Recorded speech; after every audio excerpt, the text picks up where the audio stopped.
morning students. In last lecture we discussed about center of a group. Today we will discuss about normalizer of an element. Let G be a group. If A be any element of G, then the set of all those elements of G which commutes with A is called normalizer of A in G. It is denoted by N of A. Symbolically we can say that Na is equal to X belongs to G such that ax is equal to xa. Means centre of group में क्या था कि g के वो element जो g के हर element के साथ कम्यूट कर रहे हैं, और नॉर्मलाइजर ऑफ ए में क्या आएगा, g के वो एलिमेंट्स जो a के साथ कम्यूट कर रहे हैं. तो नॉर्मलाइजर तो किसी एलिमेंट का होता है और सेंटर पूरे ग्रुप का होता है. Now these are remarks. If G is abelian then Ax is equal to xa for all x belongs to G, क्योंकि G अगर abelian है तो हर एलिमेंट के साथ कम्यूट करेगा. Therefore Na is equal to G. Also Ne is equal to G. क्यों? क्योंकि identity के साथ तो हर एलिमेंट कम्यूट करता है, तो Ne is equal to G. Now we prove some theorems. First theorem is the normalizer of A, that is Na, is a subgroup of G. हमें क्या शो करना है, जो Na है वो G का सबग्रुप है. उसके लिए हम क्या करेंगे, Na को सब ग्रुप दिखाना है तो दो एलिमेंट लेके चलेंगे, x y belongs to Na. और सब ग्रुप दिखाने के लिए क्या कंडीशन होती है, हमें दिखाना है x y inverse belongs to Na. Now since x y Na को बिलोंग कर रहा है, इसका मतलब एक्स भी A के साथ कम्यूट कर रहा है और वाई भी A के साथ कम्यूट कर रहा है. Means x is equal to ax for all x belongs to G, y is equal to ay for all y belongs to G. अब हम क्या कर सकते हैं, दोनों तरफ हम क्या करेंगे, y इनवर्स से प्री मल्टीप्लाई कर देंगे, y इनवर्स से पोस्ट मल्टीप्लाई. तो हमारे पास आ जाएगा y inverse y inverse is equal to y inverse y inverse. ये हमारा आइडेंटिटी हो गया. तो क्या बच गया हमारे पास, ay इनवर्स. ये इधर से आइडेंटिटी, ये हो गया हमारे पास y इनवर्स a. अब दोनों तरफ हम x से मल्टीप्लाई कर देंगे तो ये हो जाएगा x से y inverse is equal to x y inverse a. अब x है किसके इक्वल है, ax के, तो हम लिख सकते हैं this is ax y inverse is equal to x y inverse a. This implies x y inverse किसको बिलोंग कर गया, नॉर्मलाइजर ऑफ a को. x y Na के एलिमेंट लेके चले थे और x y इनवर्स किसको बिलोंग कर गया, Na को. इसका मतलब Na क्या हो गया, G का subgroup. Now we prove next theorem. Let Zg be the centre of group, then A belongs to Zg if and only if Na is equal to G. हमें Zg centre of group given है और हमें show करना है कि अगर A centre में belong कर रहा है तो Na is equal to G होगा, और Na अगर इक्वल टू G है then A belongs to centre of G. अब इफ एंड ओनली इफ दिखाना है तो इसका मतलब पहले ये कंडीशन लेके चलते हैं हम, let A belongs to Zg और हम दिखा देंगे Na is equal to G. उसके लिए now A belongs to Zg. अब A Zg को बिलोंग कर रहा है, इसका मतलब A G के हर एक एलिमेंट के साथ कमिट कर रहा है. This implies Ax is equal to xa for all x belongs to G. इसका क्या मतलब हुआ कि G का कोई भी एलिमेंट है A उसी के साथ कमिट कर रहा है. इसका मतलब अब G किसके अंदर कंटेन हो गया, Na को, क्योंकि अगर हम G का कोई भी एलिमेंट लेके चल रहे हैं वो Na में आ रहा है, तो क्या हो गया, G Na का सबसेट हो गया. ऑल्सो Na G का सब ग्रुप अभी ऊपर प्रूव किया हमने, तो इसका मतलब Na is contain in G. तो बाय 1 and 2 G Na में कंटेन है, Na G में कंटेन है. इसका मतलब क्या हो गया, Na is equal to G. Now we prove converse part. Converse part में क्या है, let Na is equal to G. We will show that A belongs to Zg. Let x belongs to G. x मैंने G का कोई भी arbitrary element ले लिया. अब x G का कोई भी आर्बिट्रेरी एलिमेंट है तो G किसके इक्वल है, Na के, तो x किसको बिलोंग कर गया, Na को. अब x Na को बिलोंग कर गया, इसका मतलब x is equal to ax. But x हमने क्या लिया था, आर्बिट्रेरी लिया. इसका मतलब क्या हुआ कि जो a एलिमेंट है वो G के हर एक एलिमेंट के साथ कमिट कर रहा है. इसका मतलब a किसको बिलोंग कर गया, Zg को. Hence the result. Now this is corollary. If G is a finite group, then A belongs to Zg if and only if order of Na is equal to order of G. इसका proof similar proof है, बस क्या हो जाएगा, G हमारे पास finite group है, Na is equal to G है, तो ऑर्डर ऑफ Na किसके इक्वल हो जाएगा, ऑर्डर ऑफ G के. Now next theorem. If F is an automorphism of a group G and A belongs to G be an element, then show that F of Na is equal to N of F of A. Means क्या है, F अगर automorphism है G की और A G का कोई भी element है तो एफ ऑफ नॉर्मलाइजर ऑफ ए क्या होगा, normaliser of f A, means F और एन क्या हो जाएंगे, एक तरह से कम्यूट। उसके लिए अब बाय डेफिनेशन हमारे पास एन ऑफ ए तो क्या है, जी के वो एलिमेंट जो ए के साथ कम्यूट करते हैं, और एन ऑफ एफ ऑफ ए क्या है, जी के वो एलिमेंट जो एफ ऑफ ए के साथ कम्यूट करते हैं। ये तो बाय डेफिनेशन हो गया हमारे पास। अब हमें F of N is equal to N F of A दिखाना है, तो उसके लिए इसको इसमें कंटेन दिखा देंगे, इसको इसमें कंटेन दिखा देंगे, तो हमारे पास रिजल्ट आ जाएगा। तो पहले हम दिखाते हैं कि N of f of A is contained in f of N a. तो उसके लिए let x belongs to N of f of a. Then अब x normaliser of f a को बिलोंग कर रहा है, इसका मतलब x किससे कम्यूट करेगा, एफ ऑफ ए से, तो F of A X is equal to X F A, और we can write is F A F Y is equal to F Y F A. क्यों, क्योंकि x क्या है, g का कोई भी एलिमेंट है, x g का कोई भी एलिमेंट है, और f है ऑटोमॉर्फिज्म, ऑटोमॉर्फिज्म है तो f ऑन टू भी होगी, ऑन टू भी होगी तो उसकी x की कोई ना कोई प्री इमेज मिलेगी, वो मैंने मान लिया let x is equal to F of Y. तो F of A F of Y is equal to F Y into F of A. This implies अब एफ ऑटोमॉर्फिज्म है तो होमोमॉर्फिज्म भी है, तो इसको मैं लिख सकती हूँ एफ ऑफ ए वाई, इसको लिख सकती हूँ एफ ऑफ वाई ए। अब F of A Y is equal to F of Y A, और एफ है हमारे पास 1 1, तो इसका मतलब ए वाई इज इक्वल टू क्या हो गया, वाई ए। इसका मतलब वाई किसको बिलोंग कर गया, नॉर्मलाइजर ऑफ ए को। अब वाई नॉर्मलाइजर ऑफ ए को बिलोंग कर रहा है, तो एफ ऑफ वाई किसको बिलोंग करेगा, f of normaliser of a को। अब एफ ऑफ वाई किसके इक्वल है, एक्स के इक्वल लेके चले हम, तो x belongs to F of N. X किसका एलिमेंट लेके चले थे, normaliser of f of a का, और एक्स किसका आ गया, f of normaliser of a. इसका मतलब N F A is contain in f N a. Now we prove that f N A is contained is in N F a. उसके लिए let x belongs to F of N of ए।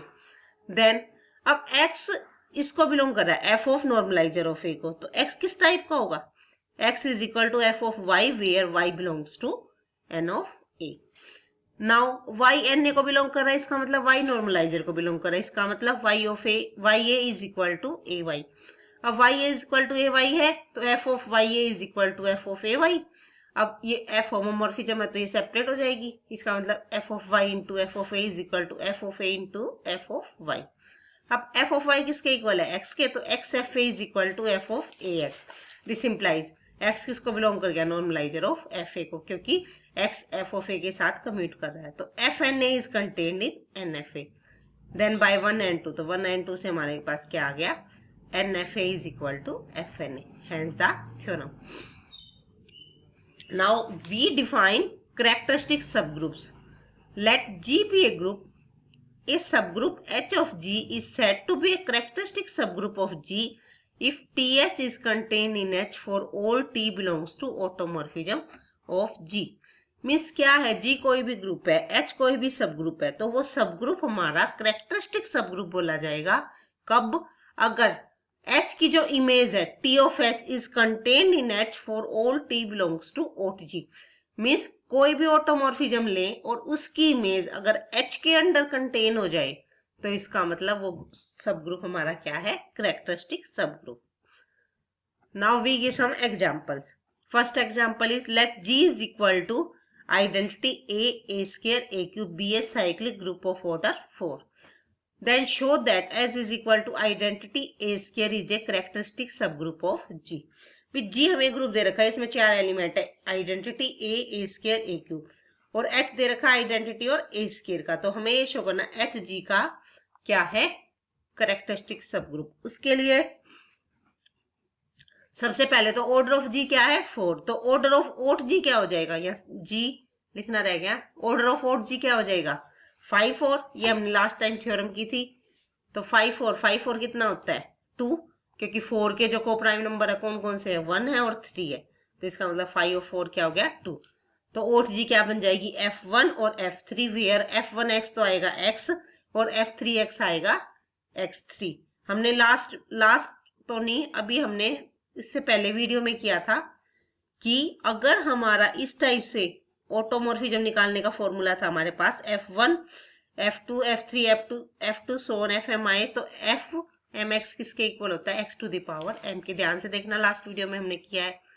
तो अब हमारे पास यहाँ पे order of ओट जी 5 और is equal to 2 है, और 4 के को प्राइम क्या 1 और 3, तो ओट जी में क्या क्या आ जाएगा f1 और f3। f1 x कैसे डिफाइन होगा x की पावर 1, और f3 x कैसे डिफाइन होगा x की पावर 3 से। नाउ अब हम चेक करते हैं ये दोनों ऑटोमॉर्फिज्म के लिए कि इनकी इमेज H के अंदर कंटेन है या नहीं है। सबसे पहले निकालते हैं हम F1H। F1H का मतलब H में कौन कौन से एलिमेंट है, आइडेंटिटी और ए स्क्वायर। तो F1 आइडेंटिटी निकालेंगे, F1 ए स्क्वायर निकालेंगे। अब F1 आइडेंटिटी है तो F1X तो X के इक्वल है, तो ये आइडेंटिटी आ गई, ये ए स्क्वायर आ गई। इसका मतलब क्या हो गया, ये H के इक्वल आ गया। इसका मतलब F1H is contained in H। Now F3H देखो, F3 आइडेंटिटी F3 ए स्क्वायर, ये हो जाएगा आइडेंटिटी का क्यूब। अब हमारा A6 है, A6 किसके इक्वल हो जाएगा, ए स्क्वायर के। क्यों, क्योंकि हम लिख सकते हैं A6 को लिख सकती हूँ मैं A4 इंटू ए स्क्वायर। अब A4 किसके इक्वल है, आइडेंटिटी के, तो इसका मतलब this is identity a square which is equal to H के।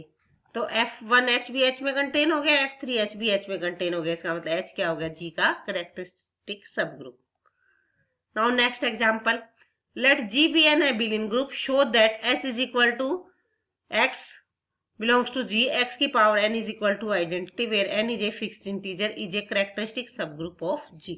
हमें क्या शो करना है, H इस टाइप का सबग्रुप है जिसमें x की पावर n किसके इक्वल है, आइडेंटिटी। तो हमें ये शो करना है कि ये इसका कैरेक्टरिस्टिक सबग्रुप है। उसके लिए लेट सबसे पहले हम चेक करते हैं कि एच जी का सबग्रुप भी है या नहीं है। Let x y belongs to h, तो x की पावर n भी आइडेंटिटी आ जाएगी, y की पावर n भी आइडेंटिटी आ जाएगी, क्योंकि h में एलिमेंट इस टाइप के है।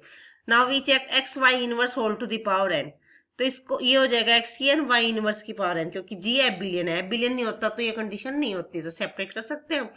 This is equal to x की पावर n, y की पावर माइनस n। इसको मैं लिख सकती हूँ x की पावर n तो आइडेंटिटी है, इसको y की पावर n की power inverse. This is equal to identity into identity inverse, means this is equal to identity. तो इसका मतलब एक्स वाई इनवर्स की पावर n क्या आ गया, आइडेंटिटी। इसका मतलब एक्स वाई इनवर्स किसको बिलोंग कर गया, h को। तो एच जी का सब ग्रुप तो हो गया। अब हमें कैरेक्टरिस्टिक सब ग्रुप के लिए चेक करना है, F of H is contain in H for F belongs to aut G. उसके लिए let us take F H belongs to F H, और हमें वो दिखाना है कि वो एच में बिलोंग करेगा। अब एफ एच एच में बिलोंग करे, इसका मतलब एच किसका एलिमेंट है, एच का। तो एच की पावर n क्या हो जाएगी, आइडेंटिटी।